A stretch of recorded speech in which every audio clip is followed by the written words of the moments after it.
Yeah, this is where you're going to see the Barney's issue, Yeah. where like Barney's single-handedly put a handful of designers out of business. And not just when Barney's closed. It wasn't like Barney's declared bankruptcy and like all of their outstanding bills were awash and designers, couldn't afford to move forward because they lost all that money. It was even before then, so many of those really top tier accounts demand free shipping and then, either sell through agreements or consignment that, eat away often your entire profit margin. And then, maybe they also need co-op marketing and all of these things that, like there's a lot of smoke and mirrors that go into wholesale where so many brands are essentially paying to be in their best placements. Mm. And like obviously, yes, of course, everyone sees that as a marketing investment, but truly it can overextend many brands.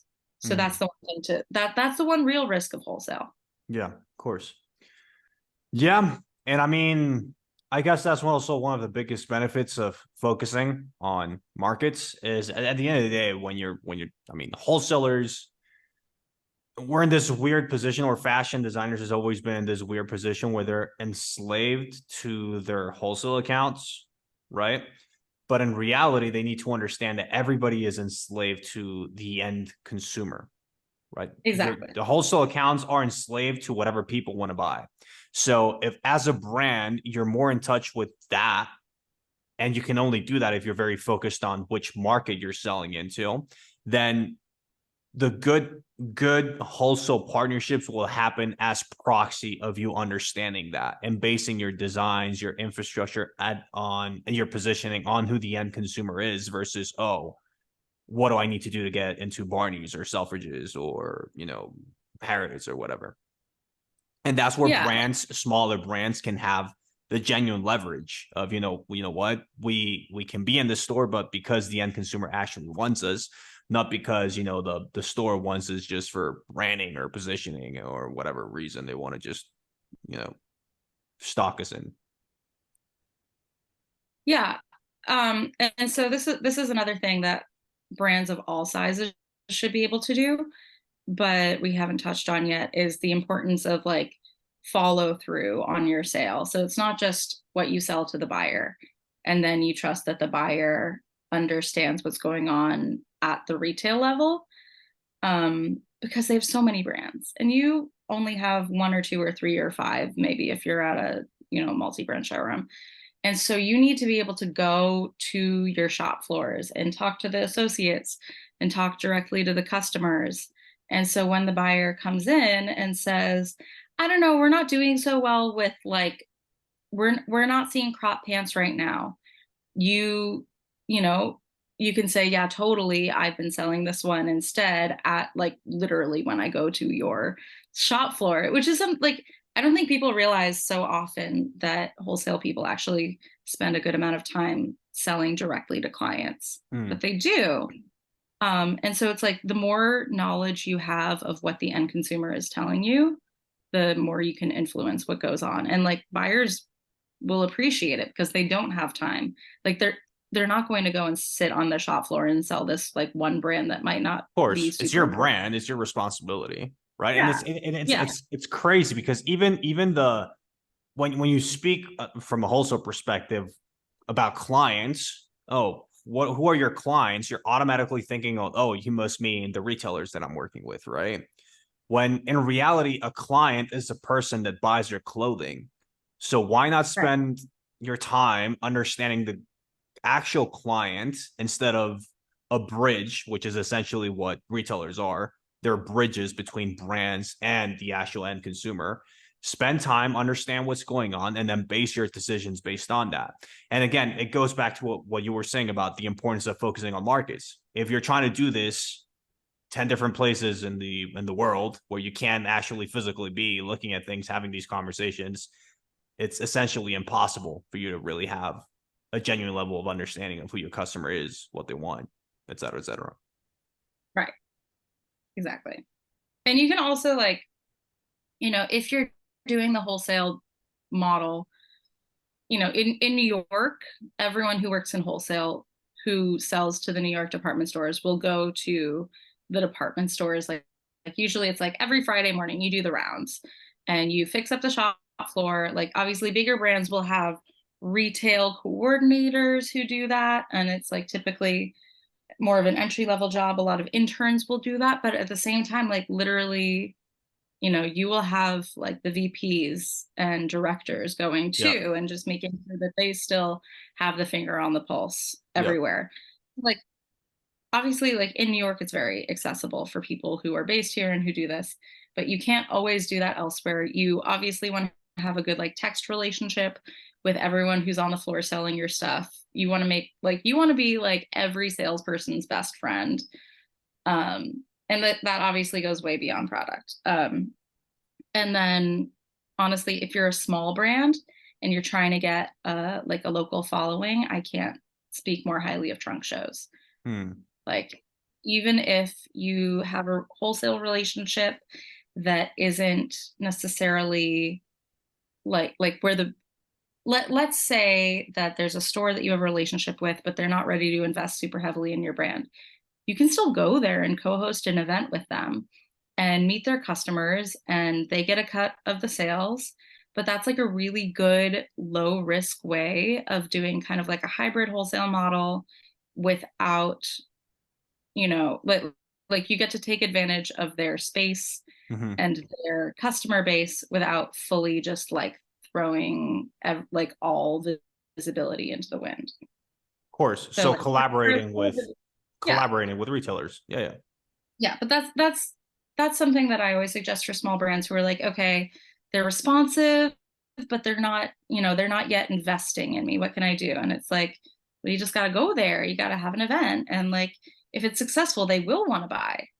But then at the same time, maybe you won over some of their local clients who will then become direct clients. Amazing. And what about developing partnerships with agencies, external agents, distributors? What's your general philosophy on that? Because it also is there's always two schools of thought, right? There's either the try to do as much as in-house as you can, and then there's try to outsource as much as you can. So what school of thought are you and why? Um, it just so depends on the size of the business and the type of the business. I would say the more boutique and luxury you are, the more you should try to keep it all in house, because it's going to be about, maintaining your exact brand vision. And, like when we were relaunching MCQ, there was a big conversation always about like, we hold it as close as we can to our chest. And then there is a moment when you have to kind of let it go.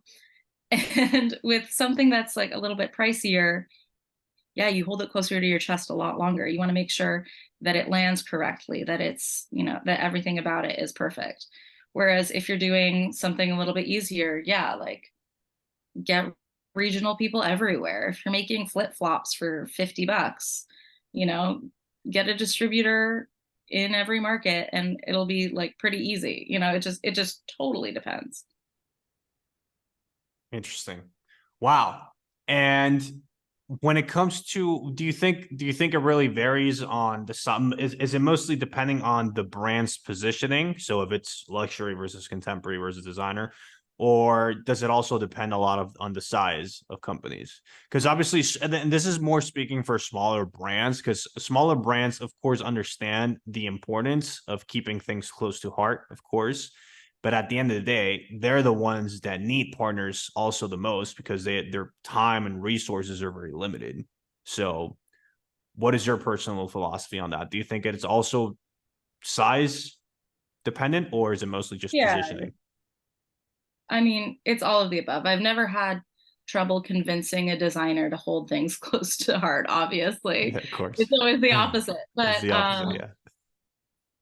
But yeah, I mean, so the flip-flop example, like I I have friends. I've never worked a ton with distributors or local agents. Like obviously I have been at multi-brand showrooms, but that's slightly different. At least with the caliber of brand I was working with. but I know friends who have agents, and there's always a little bit of like a, you know what, like maybe not every account is perfect, but it's still like, like net positive. So I think it's just whether or not you're willing to let the situation be a net positive, or if you really need every single detail to be perfect. So it also depends on like what kind of leader you are. Um, it's obviously like, yeah, yeah. I think that there are also like not every region has a distributor that can sell every type of product. Of So course. it definitely obviously becomes a more appealing proposition for more mass market brands. Like, Of course. so yeah, I think the type of product and the type of brand is going to more inherently lead itself, lead its way into like very, very curated versus very like accessible Hmm. points of distribution. Yeah. Yeah. So Yeah. Yeah. there's No. no catch-all answer is what I'm Of saying. course, no, of course, and this is why sales is so fascinating. Well, I find it quite fascinating. Maybe entrepreneurs and designers find it quite tedious, is because there Right. really is no answer to the question, right? It really is all about trying to understand the brand and the current situation and the leaders and the team involved, and then crafting what you believe is going to be the best strategy based on those different factors, and then analyzing the strategy and probably realizing that you got it wrong because it's going to happen, and then trying to learn and iterate as quickly as possible, repeating the process. Yeah. And the other thing that like perhaps need not be said, but also is maybe worth saying in if you're not always talking about wholesale, is like, as I said, the number is so important. Like you really marry yourself to that number. And there's just a lot of situations where like maybe there are ways where like not everyone needs to know how the sausage gets made, and I think that that's really what can happen with local agents and distributors. And um I think the number one thing is like where you're willing to make those sacrifices, where something might not be the ideal partnership, but it helps you a little bit. And it's just every brand is different. They need to decide where they're willing to make sacrifices on like vision versus money. Hmm. Yeah. Yeah, and it's not going too far in any of those two directions. I think where the sort of like balance lies, because there will be right partners for specific periods of time for your in your brand's growth, for specific sort of like positioning strategies. It really is also relative. That I think that as long as you're testing things out and you understand who you are as a leader and who you are as a brand, and you never compromise those very important things, but at the same time willing to test out things and learn, you'll eventually start building also a process that sort of like works for you. Because even from a sales perspective, if you know who you are as a brand and you start going out there and you start implementing everything that you're saying, slowly the right partners, the right channels, the right strategies will sort of like organically happen as a result of that. As we were saying at the very beginning, just infrastructure from a product perspective, but also you'll start developing sales infrastructure, you start developing branding infrastructure, and all those different things that will continuously make those decisions easier and better over the long term.